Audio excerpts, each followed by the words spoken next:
तर महायुतीला पडलीये मताची कडकी, महायुतीला पडलीये मताची कडकी, म्हणून आणली त्यांनी योजना बहीण माझी लाडकी. लाज वाटायला पाहिजे, लाज वाटायला. एक तर तुम्ही कोणाचा विचार केला नाही, माता भगिनींचा कधी विचार केला नाही, शेतकरी वर्गाचा विचार केला नाही, तरुणांच्या बेरोजगारीचा विचार केला नाही. आणि असं असताना मग फक्त भाषण द्यायचे. आणि त्यात ज्या वेळेस मग अजितदादांसारखा एखादा चांगला नेता त्यांनी सुद्धा एक विचार घेतला की आपण आता ह्यांच्या बरोबर राहिलो, पवार साहेबांबरोबर आणि ह्या लोकांबरोबर राहिलं तर कुठली प्रगती होणार नाही. आजपर्यंत राहिलो, नाईलाज होता आणि त्यांनी चांगला निर्णय घेतला आणि बाहेर पडले. तीच अवस्था झाली संपूर्ण आपल्या एकनाथ शिंदे साहेबांची. यांच्या सर्वांच्या मनात एक जर काय कॉमन असेल किंवा एक केंद्र एक विचार असेल तर तो लोकांचा प्रति आदरभाव व्यक्त करण्याचा केला पाहिजे. ज्या लोकांनी आपल्याला आशीर्वाद दिले त्यांच्यापर्यंत योजना पोचल्या गेल्या पाहिजे. आणि म्हणून भारतीय जनता पक्षाची एक विचाराने एकत्र आलेली ही महायुती आहे, कुठल्या स्वार्थाने एकत्र आली नाही. असंच या संपूर्ण काल वाईच्या सभेत मला कळत नाही की व्यासपीठावरती पवार साहेब आले, माझे मित्र सध्याचे आमदार आणि उद्याचे सुद्धा भावी आमदार मकरंद आबा. मग कोणीतरी अशीच त्यांनी खिशातनं, मला माहिती आहे सगळ्या खाडा म्हणजे सगळ्यात थोडी मला माहिती आहे, एकच असतील चिठ्ठी काढायची, पण मी सांगतो ही चिठ्ठी मला येताना एकाने दिली असं ते म्हणाले. आणि मग कोणतरी म्हणालं तिथं त्या सभेत की या गद्दारांचं काय केलं पाहिजे, ह्या गद्दारांचं काय केलं पाहिजे पवार साहेब.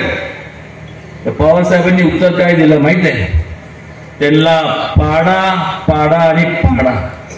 अहो ह्यांनी प्रगतीच्या मार्गाने चालणारा पक्ष भारतीय जनता पक्षाबरोबर त्या पाठीशी गेले, कारण की त्यांना माहित आहे की आज आपल्याला लोकांसाठी आपण सेवाभावी वृत्तीने आपण काहीतरी करणं गरजेचं आहे. मग जवळपास 50-55 वर्ष काँग्रेसची सत्ता होती, तुम्ही पण सत्तेत होता. मग हे अजितदादा किंवा मकरंद आबा किंवा एकनाथ शिंदेना लागू होत नाही, हे लागू होतं तुम्हाला. कारण की 55 वर्ष तुम्ही लोकांच्या भावनाची खिळवाड केला.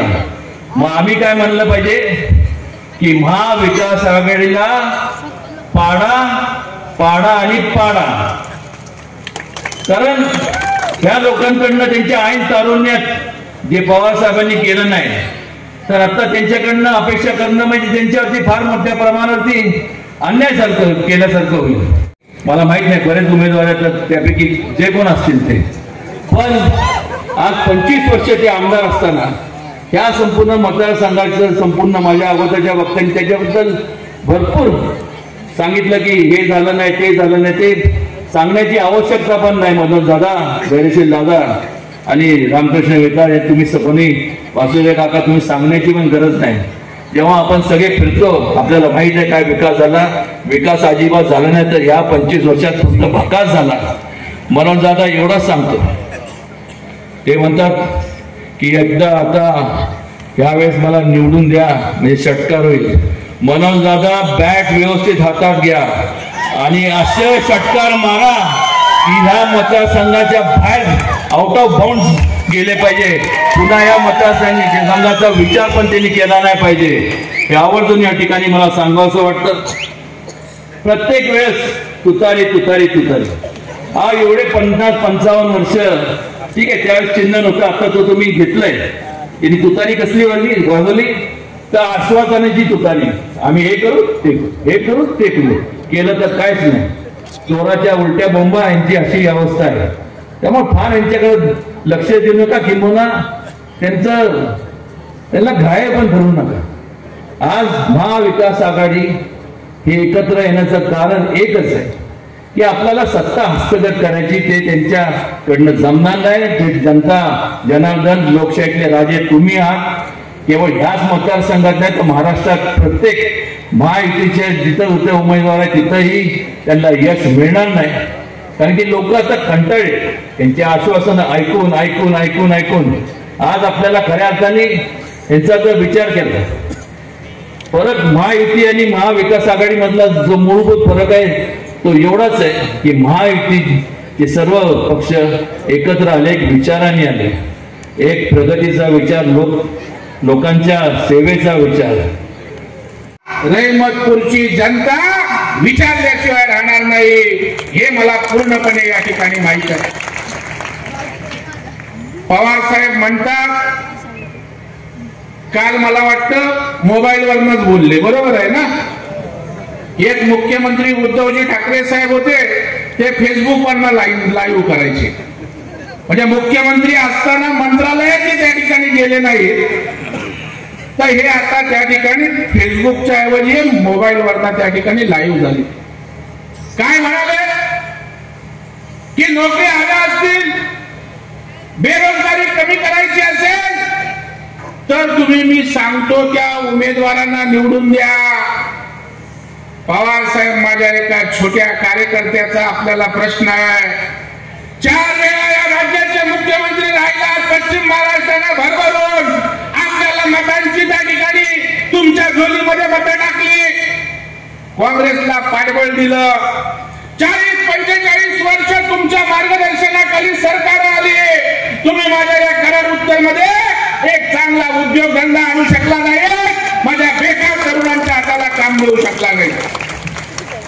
आणि 40-45 वर्षानंतर आपण त्या ठिकाणी आता सांगता आम्ही नोकऱ्या देऊ, रोजगार देऊ. 25 वर्ष या मतदारसंघाचं नेतृत्व केल्यानंतर अजूनही येऊन सांगताय आम्ही हे करू, आम्ही ते करू. अरे तुम्ही काही करण्याची गरज नाही. इथल्या जनतेने ठरवलंय, आमच्या महायुतीच्या कार्यकर्त्यांनी ठरवलंय, तुम्ही काही देऊ नका. देणारा आमचा आमदार मनोज घोरपडे हा जनता निवडून देणार आहे. जनतेने ही निवडणूक या ठिकाणी हातात घेतलेली आहे. एक परिवर्तनाची लाट या ठिकाणी दिसते.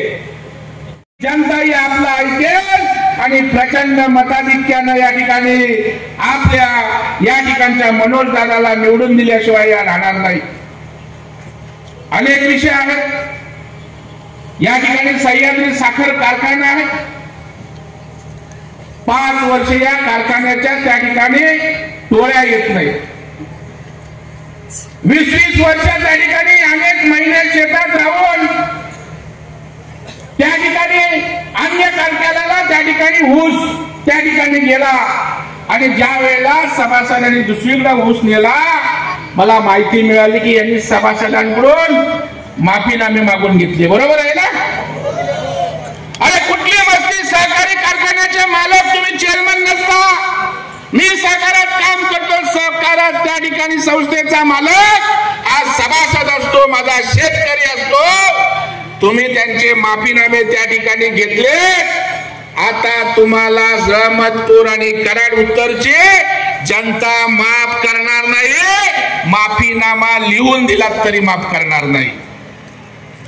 काय केलं? राज्याचे सहकार मंत्री होतात. कधी काही पश्चिम महाराष्ट्रात सहकाराचं वैभव होतं. काय केलं आपण त्या ठिकाणी? कारखान्या पलीकडे काही आपण त्या ठिकाणी केलं नाही. ते सुद्धा माझ्या शेतकऱ्यांना वेठीस धरण्याचं काम या ठिकाणी केलं. कराड उत्तर मतदारसंघाच्या कृष्णा नदी काठावर असून सुद्धा कनेरे खेड असेल, जयगाव असेल, वेलांग असेल, आपशिंगे असेल, आंबेरी, सापूर, बेलेवडी, पवारवाडी, जयपूर, आर्वी, नागझरी, मुळुकवाडी अजून ही गावं पाण्यापासून त्या ठिकाणी वंचित आहेत. आपल्याला लाजा पण बाळासाहेब वाटत नाही. तुम्ही त्या ठिकाणी येऊन मतं मागता. तुमचं डिपॉझिट जप्त झालं तर आश्चर्य वाटायला नको. डिपॉझिट जप्त आणि तुम्ही डिपॉझिट जप्त करा. 25 वर्ष त्यांच्यावर विश्वास टाकला होता. एकदा आमच्या मनोज घोरपडेवर विश्वास टाका. देवेंद्र फडणवीस साहेब आणि शिंदे साहेब, अजित दादा, कराड उत्तरचा या ठिकाणी ठिकाणी चित्र बदलल्याशिवाय राहणार नाही, हा विश्वास देण्यासाठी मी या ठिकाणी आलोय, हा विश्वास तुम्हाला देण्यासाठी आलो. आता सगळे या ठिकाणी वाचत नाही, 5-10 हजार कोटी एक त्या ठिकाणी योजनेसाठी देवेंद्र फडणवीस साहेबांनी त्या ठिकाणी मंजूर केले, परंतु आपल्याला 25 वर्षात इथल्या जनतेचा प्रश्न त्या ठिकाणी सोडवता आला नाही. अनेक प्रश्न माझ्याकडे या ठिकाणी आहेत. सरकार म्हणून काम करत असताना माझ्या महिला भगिनींनी उल्लेख केला, केंद्रामध्ये त्या ठिकाणी लोकसभेला थोडंफार यश मिळालं, उड्या मारत होते आता आमचं राज्यात सरकार येणार. परंतु माझ्या बहिणींची योजना जाहीर झाली, महाराष्ट्राचं चित्र माझ्या बहिणींनी बदलून टाकलं. या गेम चेंजर आमची योजना त्या ठिकाणी ठरली. महिलांसाठी अनेक योजना आहेत, बोलतात आता त्या ठिकाणी 1,500 रुपयामध्ये त्या ठिकाणी काय होतं. उद्धवजी ठाकरे साहेब एकाचे 2 मातोश्री करणाऱ्यांना 1,500 रुपयाची किंमत त्या ठिकाणी कळणार नाही हो. जेव्हा माझ्या लाडक्या बहिणीला औषधाची गरज असते आणि ज्या वेळेला औषध घ्यायला पैसे नसतात, त्यावेळी आता तिला वाटतं मोबाईलकडे बघते 1,500 रुपये माझे येणार आहेत, माझ्या भावानी माझ्या सरकारने काळजी घेतली, हा आत्मविश्वास आम्ही 1,500 मध्ये दिला. शिक्षणाच्या बाबतीत काही घ्यायचं असेल तर त्यासाठी माझ्या लाडक्या बहिणींना त्या ठिकाणी एक मोठा आधार त्या ठिकाणी या निमित्तानं झालेला आहे. नवीन साडी घ्यावी, पण साडी घ्यावी तर 400-500 रुपये गेले तर माझ्या मुलाबाळांचं काय होणार ही विवंचना तिला असते. दिवाळीमध्ये माझी लाडकी बहीण सांगत होती, माझ्या लाडक्या भावाने मला 1,500 दिले, मी 700 रुपयाची चांगली साडी घेतली. या सर्वेचं या ठिकाणी असणारं सरकार आहे, शिंदे साहेबांच्या नेतृत्वाखाली या ठिकाणी हे सरकार आहे. भावांसाठी काम केलंय, शेतकऱ्यांसाठी काम केलंय, गरिबांसाठी त्या ठिकाणी काम केलंय. म्हणून आपल्याला माझी विनंती आहे की विकास करणारं सरकार आपलं आहे, आपला आशीर्वाद आम्हाला हवा आहे. एका बाजूला विकास, दुसऱ्या बाजूला आमची अस्मिता. बांधवांनो मला सांगा, उलेमा बोर्डाने काँग्रेसला दिलेलं पत्र आपण वाचलं का? 17 मागण्या नाना पटोलेकडे दिल्या. काय मागितलं त्यांनी? वक्फ बोर्डाला आमच्या विधेयकाला विरोध आहे, 10% मुस्लिमांना आरक्षण हवंय, पोलीस भरतीमध्ये आम्हाला आरक्षण हवंय, आणि 12 ते 24च्या दरम्यान ज्या त्या ठिकाणी दंगली झाल्या त्या दंगलीतल्या गुन्हेगारांना माफ करा. आणि नाना पटोलेंनी सांगितलं प्रदेश अध्यक्षीने आम्हाला मागण्या मान्य आहेत. अशा प्रकारच्या मागण्या मागणाऱ्यांच्या पाठीशी आपण राहणार आहोत की हिंदवी स्वराज्य संस्थापक ज्या छत्रपतींचा वारसदार या ठिकाणी बसलाय त्यांचे विचार घेऊन जाणारे आमच्या भाईजीच्या मागे उभे राहणार आहात. हा माझा बांधवांनो आपल्याला सवाल त्या ठिकाणी आहे. कोणत्या ठिकाणचा नेमानी धर्मगुरू त्या ठिकाणी येतो आणि त्या ठिकाणी सांगतो महाराष्ट्रामध्ये जर सरकार हल्लं तर दिल्लीचं सरकार हलेल. त्याला माहित नाही की दिल्लीच्याही तख्त राखतो, महाराष्ट्र माझा, महाराष्ट्राच्या तख्ताला हात लावण्याची कोणाची हिंमत नाही. अरे नेमाने, तू आमचं कराडचं पाणी त्या ठिकाणी झोपलं नाही, तुमच्या महाविकास आघाडीचे डिपॉझिट जप्त केल्याशिवाय आम्ही त्या ठिकाणी राहणार नाही.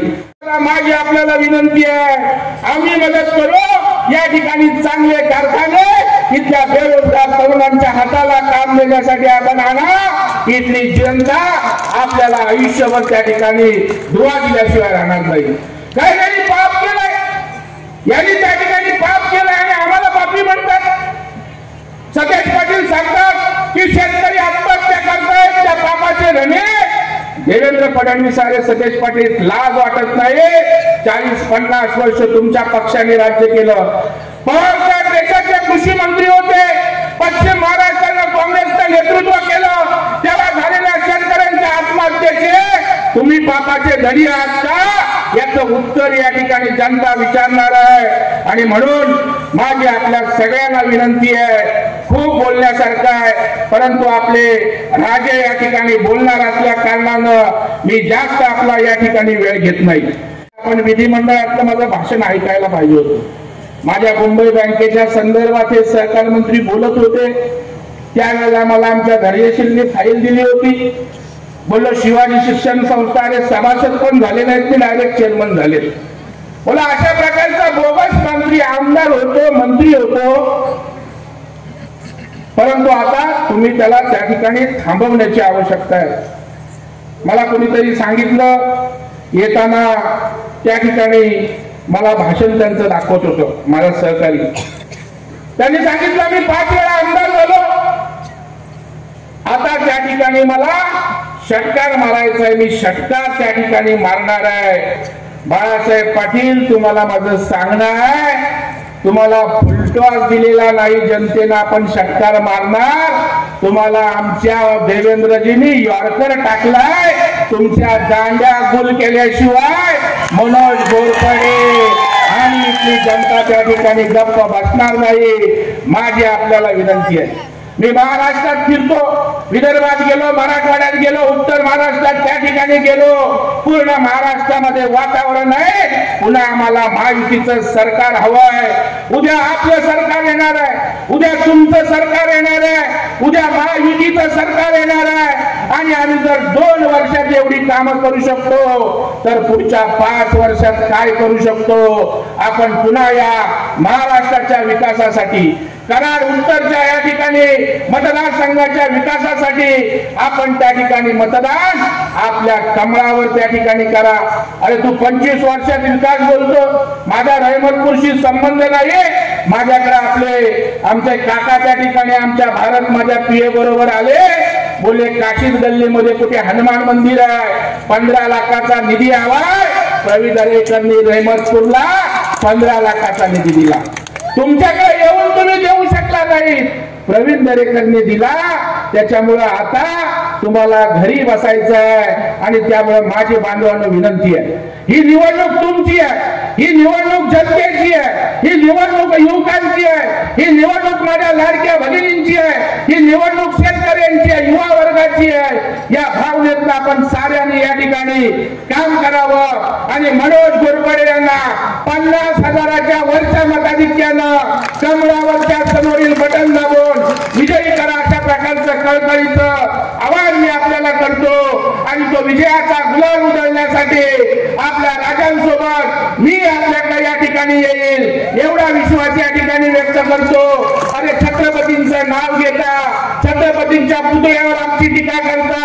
प्रियंका गांधी, तुला छत्रपती पहिलं नीट बोलायला शिक. छत्रपतींचा वंशज आज आमच्या व्यासपीठावर आहे, आमच्या मांडीला मांडी लावलाय. छत्रपतींचे विचार घेऊन आम्ही या ठिकाणी रयतेचं राज्य चालवतो. त्यामुळे छत्रपतींचे त्या ठिकाणी आम्ही सगळी मंडळी मावळे या ठिकाणी महायुतीला विजयी करू, अशा प्रकारचा निर्णय व्यक्त करतो. आणि आपल्या समोर आपले राजे उदयनराजे भोसले यांना मी विनंती करतो की उपस्थित जनसमुदायाला आपण मार्गदर्शन करावं. आणि त्याला गावागावातनं मिळणारा प्रतिसाद, विशेषतः युवकांचा, तरुणांचा मिळणारा प्रतिसाद जर पाहिला तर अशा नेतृत्वाची खऱ्या अर्थाने या मतदारसंघाला गरज आहे. रखडलेले प्रश्न, रखडलेल्या योजना, या सगळ्यांच्यासाठी एक काम करणारा नेता, एक काम करणारा सामान्य कार्यकर्ता म्हणून आज मनोज दादा आपल्या सगळ्यांच्या समोर आहे. अनेक वर्ष मी त्याला ओळखतो, अनेक वर्ष त्यांची कामाची पद्धत मी जवळनं पाहिलेली आहे. त्यामुळे मला कराड उत्तर मधल्या मतदार बंधू भगिनींना विनंती करायची आहे की गेली 2.5 वर्ष महायुती सरकारचं महाराष्ट्रातलं काम आपण सगळ्यांनी पाहिलेलं आहे. माननीय शिंदे साहेबांच्या, माननीय फडणवीस साहेबांच्या नेतृत्वाखाली आणि आता 1.5 वर्षापूर्वी माननीय अजितदादांच्या नेतृत्वाखाली अत्यंत राज्याच्या, जिल्ह्याच्या आणि तालुक्याच्या विकासाच्या हिताचे निर्णय हे महायुती सरकारने घेतले. रखडलेले जलसंपदा विभागाचे प्रश्न असतील, कालव्यांची कामं असतील, रस्त्यांची कामं असतील, पुलांची कामं असतील, या सगळ्या बाबतीत निश्चितपणानं झालेला पाठीमागचा बॅकलॉग भरून काढायचं काम, विशेषतः सातारा जिल्ह्यावरती विशेष लक्ष माननीय एकनाथजी शिंदे साहेबांचं आहे की वरिष्ठांनी एकत्र बसवलं आणि भाजपनं एका नावावरती शिक्कामोर्तब केलं. शिस्तबद्ध पक्ष आहे. शिवसेनेमध्ये जसं शिस्त चालती पक्ष नेतृत्वाचा आदेश हा अंतिम मानला जातो, तसंच भाजपनं सुद्धा निर्णय केला आणि एक प्रकारे हातात हात घालून दोन दादा, धैर्यशील दादा, मनोज दादा, हे दोघं एकत्र काम करतायत. निश्चितपणे अशोक बापूंनी मगाशी सांगितलं तसं आठवले साहेबांचा आदेश अंतिम मानून आरपीआयची सगळी जिल्ह्यातली यंत्रणा ही प्रत्येक उमेदवाराच्या पाठीमागे या ठिकाणी उभा राहिलेली आहे. त्यामुळे आता या महायुतीला सातारा जिल्ह्यामध्ये कुणी रोखू शकणार नाही. आणि सातारा जिल्ह्यानं मगाशी चित्रलेखात मान्य चित्रलेखाताईंनी सांगितलं, छत्रपती घराण्यावरती आदळ निष्ठा ठेवून काम करणारे हे सातारा जिल्ह्यातले मावळे आहेत. त्यामुळे आज स्वतः छत्रपती आदरणीय श्रीमंत छत्रपती उदयनराजे भोसले महाराज साहेब आपल्या व्यासपीठावर आहेत. त्यांचा आशीर्वाद, त्यांचं पाठबळ, त्यांची शक्ती, त्यांची ताकद ही महायुतीच्या जिल्ह्यातल्या सगळ्याच उमेदवारांच्या पाठीशी आहे. महाराज साहेबांचं विशेष लक्ष उत्तर करारावरती आहे. आज मनोज दादांच्या सभेसाठी जिल्ह्यातल्या प्रत्येक मतदारसंघात त्याला मागणी आहे. महाराज साहेबांनी आलं पाहिजे, 10 मिनिटं भाषण केलं पाहिजे. पण आज एवढ्या व्यस्त कार्यक्रमातनं महाराज साहेब इथे या ठिकाणी आले, त्यांचं मार्गदर्शन आपल्याला सगळ्यांना ऐकायचं आहे. मी जिल्ह्याचा पालकमंत्री म्हणून आपल्याला एवढंच ग्वाही देतो राज्याचे मुख्यमंत्री आदरणीय एकनाथजी शिंदे साहेबांच्या वतीनं की माननीय शिंदे साहेबांची ताकद, शिवसेना पक्षाची ताकद ही मनोजदादांच्या पाठीमागे ठामपणाने या मतदारसंघामध्ये आम्ही सगळे शिवसैनिक उभा करू. महायुतीची ताकद तर त्यांच्या पाठीमागे आहेच आहे, परंतु सगळ्या शिवसैनिकांनी या निवडणुकीमध्ये पूर्ण ताकदीनं झुकून देऊन शेवटचं मत त्या पेटीमध्ये पडेपर्यंत, मतदान संपेपर्यंत जागरूक राहून सगळ्या शिवसैनिकांनी तर काम करायचंच आहे, पण महायुतीच्या सगळ्या पदाधिकाऱ्यांनी काम करायचं आहे.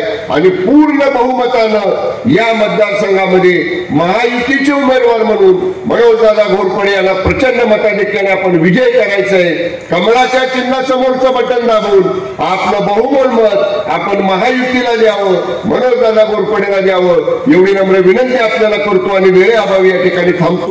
परिवर्तन व्हावं म्हणून आपण सगळे गावोगाव जातोय, घरोघरी जातोय आणि आदरणीय पंतप्रधान नरेंद्र मोदी साहेब आणि या राज्याचे महायुतीचे जनसामान्यांचे निर्णय आपण घराघरात पोहोचवले.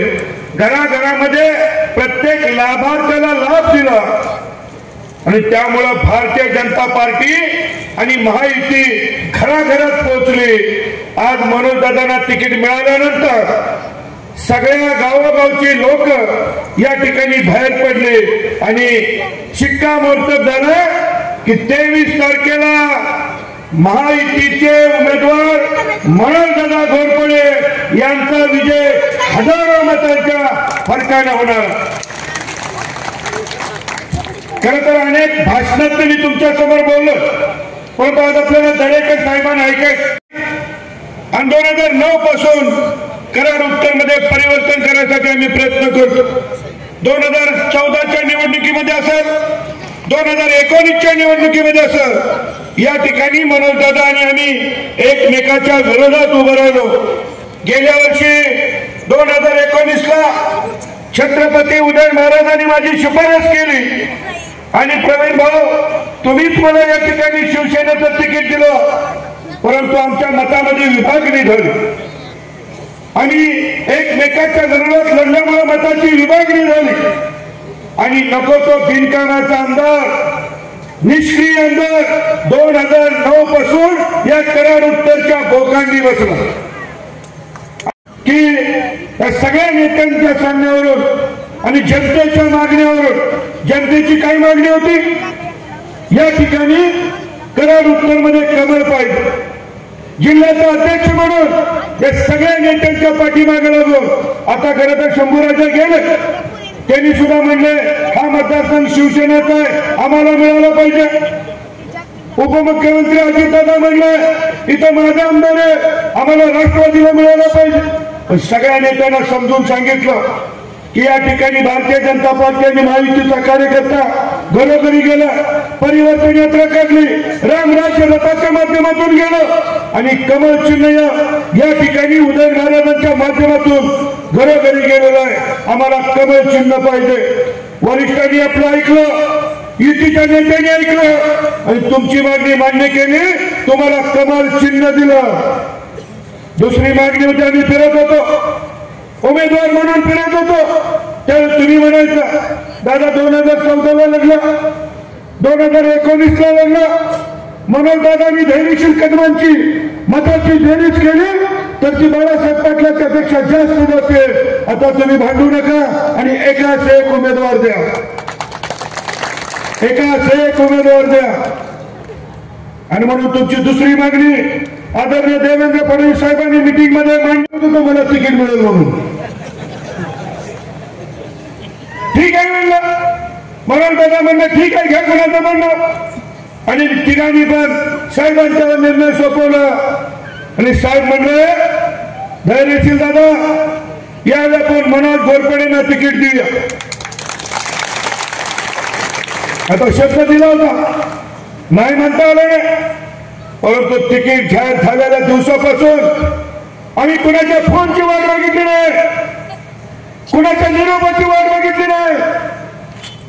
उमेदवार मनोज घोरपडे नसून उमेदवार धैर्यशील कदम आहे, म्हणून त्या दिवसापासून कामाला लागलो. आणि आज कराड तालुक्यातली उंडाळकर रयत गट असेल, काँग्रेसचा गट असेल, भारतीय जनता पार्टी असेल, शिवसेना असेल, रयत क्रांती संघटना असेल, आरपीआय असेल, सगळे महायुतीचे कार्यकर्ते आणि कोरेगाव तालुका आणि कराड तालुक्यामध्ये राष्ट्रवादी अजितदादांचे कार्यकर्ते एकमेकांच्या हातात हात घालून कामाला लागले. आणि साहेब तुम्हाला खात्री देतोय, छत्रपती उदय महाराजांच्या साक्षीनं खात्री देतो, शब्द देतो, आम्ही जबाबदारी घेतली मनोजदादांना निवडून आणायची. आणि येत्या 20 तारखेला चमत्कार होणार आहे. परवा रेवतपूरमध्ये सभा झाली आणि शरद पवार साहेब पोहोचले नाही, बरोबर ना? का पोहोचले नाही तो कल? कारण शरद पवारांना कळलं, त्यांना आयबीने रिपोर्ट दिला साहेब तुम्ही काही रेवतपूरला जाऊ नका, ती सीट पडणार.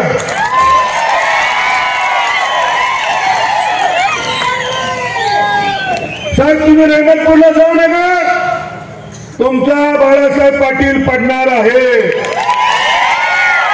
आणि म्हणून साहेब या ठिकाणी आले नाही.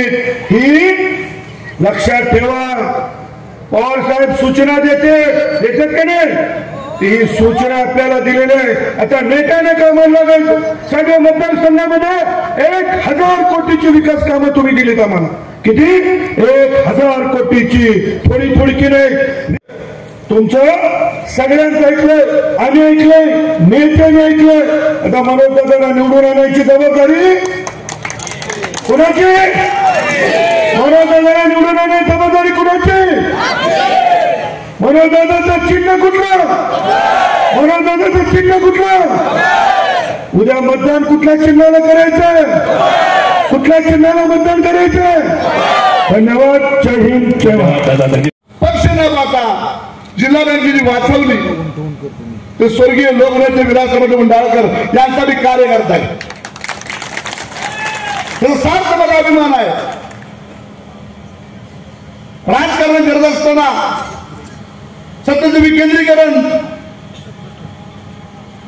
ह्या माणसाने केलं, काकांनी केलं, तात्याने केलं. आजच्या घडीला काय हो, बगलबच्चे संचालक ज्यांना गावात पण विचारित नाही ते तिथं एक पुकार देतो, बोला छत्रपती शिवाजी महाराज.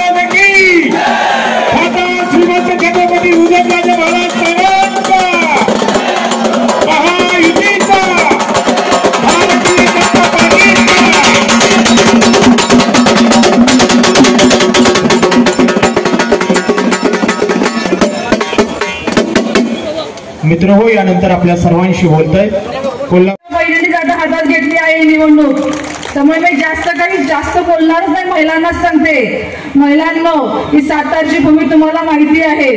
होय, ही सातारची तुम्हाला भूमी माहिती आहे. याच भूमीमध्ये आपल्या राजमाताने शिवाजी घडविला आहे आणि याच भूमी आपल्या झाशीचा किल्ला लढवला आहे. ताराबाईंनी कोल्हापुरात औरंगजेबाला लढवला आहे. आणि मनोज भाऊ घाबरू नका, लाडक्या बहिणी सुद्धा इथे विरोधकाला घडवल्याशिवाय राहणार नाही आहे. कारण आज तिचा विचार करणारं सरकार इथं आहे. या माझ्या माता भगिनीचा विचार करणारा, तिला खऱ्या अर्थाने पुश करणारा, पुढे जा म्हणणारं सरकार आज आपलं आहे, महायुतीचं सरकार आहे. आणि आम्हाला सगळ्यांना आनंद झाला की भाजपचा इथं आम्हाला उमेदवार मिळाला, आणि आमच्या मनातला तो उमेदवार मिळाला, तो म्हणजे आमचे मनोज दादा घोरपडे. या ठिकाणी विधानसभेचं नेतृत्व करत असताना मतदारसंघ पुनर्रचनेनंतर आपला तालुका कराड उत्तर मध्ये गेला. जवळजवळ 15 वर्ष ते या ठिकाणी आमदार आहेत. परंतु गावोगावी गेल्यानंतर इतके प्रश्न आहेत, इतक्या अडचणी आहेत की यांनी या 15 वर्षाच्या काळामध्ये नवीन कराड उत्तर विधानसभा मतदारसंघामध्ये केलं काय, हा खरा या ठिकाणी प्रश्न आहे. दुसरी भावना अशी असते दरेकर साहेब, की मी सगळ्यांनी ती मान्य केली. कुठल्याही परिस्थितीत उमेदवार जे असेल ते भारतीय जनता पार्टीचाच असेल, कारण कमळ चिन्ह हे लोकसभेला चांगलं रुजलं होतं. त्यामुळे आता दोन्ही गोष्टी आपल्याला साध्य झाल्या. पक्षाने आपल्या महायुतीच्या सगळ्या मंडळीने आपल्याला साध्य केले आणि आता आपली जबाबदारी आहे त्या मनोजदादा निवडून आणायची जबाबदारी आहे. निवडणुकीचा पहिला टप्पा संपला, दुसरा टप्पा संपला, आता अंतिम टप्पा.